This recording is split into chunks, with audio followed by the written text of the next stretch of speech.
In February, it is all read them in the wrong order, and Pitcairn becomes a legend about mutineers. Read them together, and it becomes a closed social trap whose history was later filtered through the only surviving man from the group that had held power. The Bounty had not set out to found anything on Pitcairn. It had sailed under William Bligh to collect breadfruit plants in the Pacific and carry them to British colonies in the West Indies. By April 1789, the ship had left Tahiti with the plants aboard. Before sunrise on 28th of April, Fletcher Christian and other armed men seized Bligh. Bligh and 18 loyalists were forced into the launch. The Bounty sailed away. The launch voyage is a separate case. This one follows the people who kept the ship. For months after the mutiny, Christian's party did not know where to disappear. They tried Tubuai. They returned to Tahiti.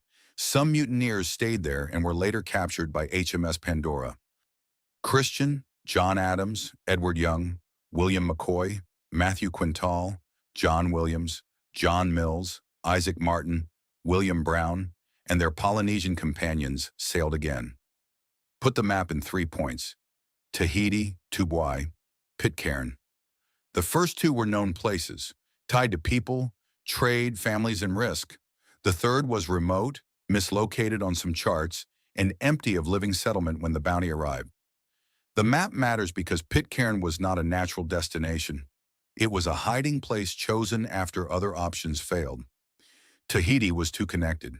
Tubuai had already shown how quickly a settlement could turn violent. Pitcairn offered distance, but distance is not the same thing as safety. Distance protects people from pursuers. It does not protect them from one another. That made Pitcairn useful to men trying to avoid British arrest. It also made it dangerous to everyone who had been brought there. But the map only explains why they chose Pitcairn. The roster explains why it failed. The group reached Pitcairn in January 1790. They landed animals, tools, stores, iron, timber, and whatever could be stripped from the ship. Then they burned the Bounty in the bay. The usual explanation is concealment. A ship at anchor could be seen. Smoke, masts, sails, and wreckage could betray the colony. Burning the ship helped erase the trail, but it also erased the exit. The decision that changed everything was not the first killing. It was the burning of the Bounty. Imagine the island as a small diagram, not as scenery. The settlement sits above the bay. The gardens must be close enough to work. The landing place is difficult. The sea around the island is not a road unless someone still has a ship. Then remove the ship. The diagram changes. The island is no longer a refuge with a vessel hidden offshore. It is a room whose door has been burned for secrecy. After that, every conflict had to stay on the island. No one could sail back to Tahiti. No one could return to Tubuai. No one could separate into two safe communities. The island was fertile enough to live on, but small enough that every grievance had to live next door. The fatal assumption was that concealment could replace consent. In plain terms, the mutineers built a settlement where hiding from the British mattered more than whether the whole settlement could bear the rules imposed inside it. The roster shows the imbalance before the settlement begins. Bligh's 1790 narrative can name the mutineers with naval precision. Fletcher Christian, Edward Young, John Adams, listed under Alexander Smith, William McCoy, Matthew Quintal, John Williams, John Mills, Isaac Martin, William Brown. The same European record has a much poorer habit when it reaches the Polynesian founders. It often turns them into categories: women, servants, Otahitans, blacks, wives, widows. That contrast should be visible as a table. On one side, 9 English names, each tied to a ship, a rank, a mutiny, a later fate, Eonide. On the other, people who had names, kinship, skills, and histories, but who enter many European pages as a group label. The table is not incomplete because the Polynesian founders lacked identity. It is incomplete because the record did not work equally hard to preserve it.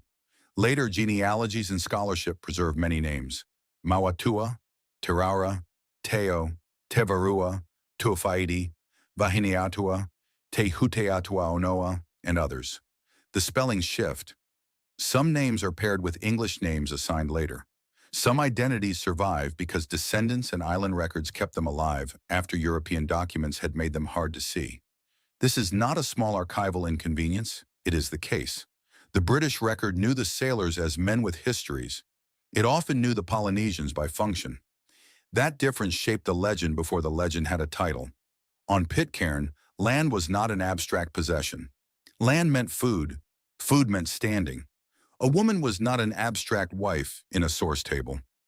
A woman meant labor, kinship, children, sexual control, alliance, protection, and vulnerability. A musket was not an abstract symbol of authority. It was the practical difference between a command and an argument. The mutineers had no admiralty behind them anymore. They still had guns. That sentence is the island's political map. There was no captain's commission that could survive legally on Pitcairn. There was no court. There was no navy. But the practical tools of command had crossed the beach. Muskets, iron, carpentry tools, ship stores, and the habit of treating the Polynesian men as subordinate. The Polynesian men had not left their own political worlds behind. The women had not stopped being people with attachments, skills, memories, loyalties, and claims. But the new settlement ranked people through English mutineer power. The island was not one society. It was several broken systems crowded into one village. 3 years later, the arithmetic broke. The violence of 1793 is the part of the story most retellings want to make simple. They usually give it as a sequence. Polynesian men killed several mutineers. The widows then killed the Polynesian men. The colony staggered on. Some of that outline may be right. It is not enough. By the time Folger arrived in 1808, the violence was already 15 years old. By the time Pipon and Staines interviewed Adams in 1814, it was 21 years old. The people most damaged by the order of the settlement were not writing the official version. Adams told Folger one kind of story. He told the British visitors a more detailed one. Later accounts added still more. The only surviving mutineer became the island's archive. In the Topaz account, the language is blunt. Adams, still using the name Alexander Smith, described the Polynesian men as servants who rose against their masters. That wording matters. It shows the social order Adams wanted Folger to understand. Europeans above, Polynesian men below. In the 1814 account recorded by Philip Pipon, the story has more moral shape. Adams connects the violence to Fletcher Christian's conduct, to hatred, to the taking of a woman, and to revenge. Christian carries more of the blame. Adams stands farther from the worst of it. Put those two accounts side by side. In 1808, the first outsider hears a story of servants against masters. In 1814, British officers hear a story with Christian's cruelty closer to the center. That does not mean Adams invented everything. It means the source is interested. A source can be real and still be defending itself. The myth and the record separate here.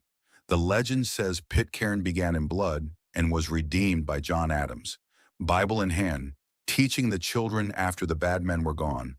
The record gives a harsher structure. A ship was seized. A mixed group was carried across the Pacific. A hidden island was chosen. The ship was burned. Land, women, labor, weapons, and status were arranged unequally. Then the settlement exploded. The Bible belongs to the later history. It cannot explain the first 18 years by itself. The first 18 years need a map, a roster, a wreck, and the missing voices. The missing voices are not only the dead men, they are also the women who kept the island alive. The wreck tells us how they hid. The register tells us who wanted to escape. The Pitcairn Register, as described by Royal Museums Greenwich, records that in 1794 the Polynesian women tried to escape the island. The wording that survives is filtered through later male writing and carries contempt toward ignorant women. The event underneath the wording is harder to dismiss. Women who had been carried from their homes, placed inside a violent settlement, and left without a ship tried to leave. They tried to leave. That line changes the island. It stops looking like a refuge. It starts looking like a trap. The same women also held knowledge the mutineer legend had little reason to center. Recent scholarship on Pitcairn tapa follows bark cloth production on the island. Tapa was not decoration in this context. It was technology. It was clothing, craft, memory, and instruction. Older Polynesian women taught younger people how to make it. Visitors later noticed the cloth, the beading, the dyes, and the garments. Put the ship log beside the cloth. The ship log tells us when outsiders arrived. The cloth tells us that Polynesian knowledge had been working on the island long before the outsiders saw it. Archaeology makes the same correction in a different material. The Bounty wreck in Bounty Bay is not just a romantic relic. The surviving objects include ballast, copper sheathing, nails, cannon, and fittings. Archaeological work found mostly structure and armament, not an ordinary scatter of personal possessions. That is what we would expect if the ship had been stripped before it burned. The wreck is a diagram of the decision. Useful things came ashore. The hull was destroyed.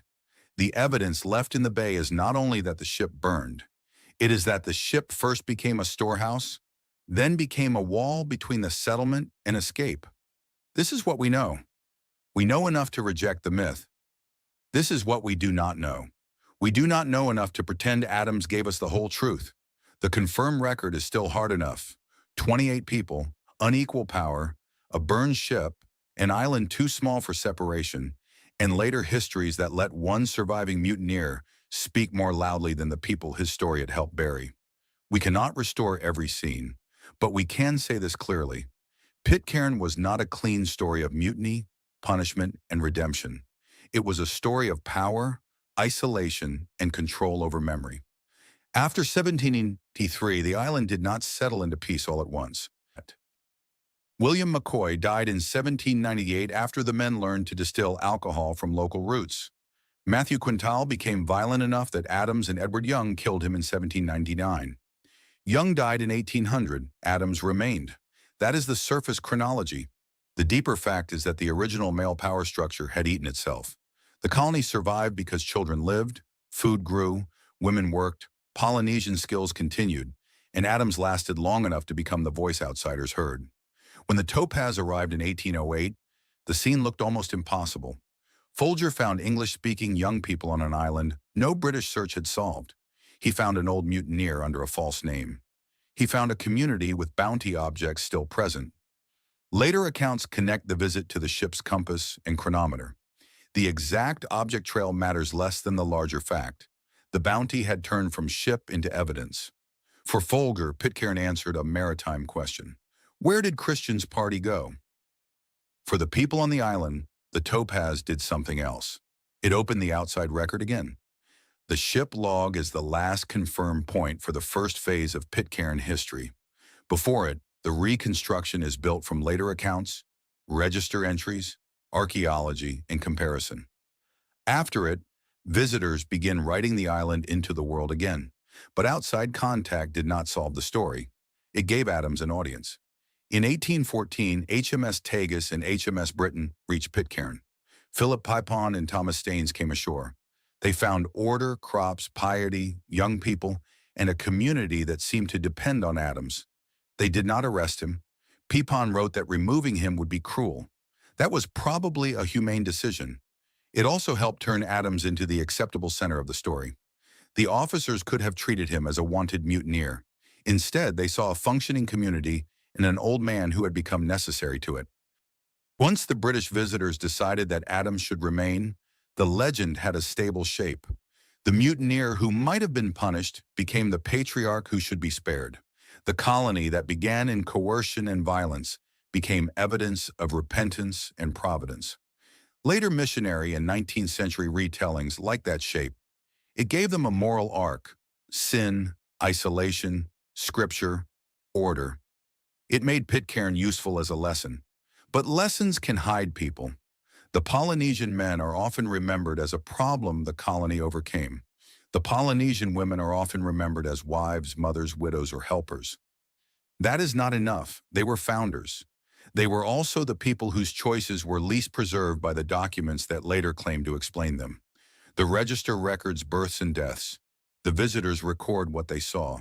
The archaeology records what survived in the ground and water. The Topaz scholarship records a technology passing through hands the old mutiny story kept behind the men. Together, those sources do not give us a perfect history. They give us a better refusal. We can refuse the version where the island belongs mainly to the mutineers because the mutineers had the names. We can refuse the version where Adams' survival makes Adams' account complete. We can refuse the paradise frame without replacing it with a new melodrama. The point is not to expose modern descendants or turn a living community into a crime scene. Pitcairn and Norfolk descendants are living communities with their own relationship to the register, the island, and the bounty inheritance. The modern record deserves care. The 18th century record deserves pressure. It names the Englishmen easily. It blurs the Polynesians when their names would make the story less comfortable. It lets the surviving mutineer explain the dead. That is why the Topaz log matters. Not because it tells the whole truth, because it shows the moment the silence ended and the filtering began. The author's verdict is this: Pitcairn's first history was not written by the people who paid the highest cost of the settlement. It was carried outward by the only surviving mutineer, then softened by visitors who needed him to be a patriarch rather than a defendant. The records do not let us recover every voice, but they do let us change the final image.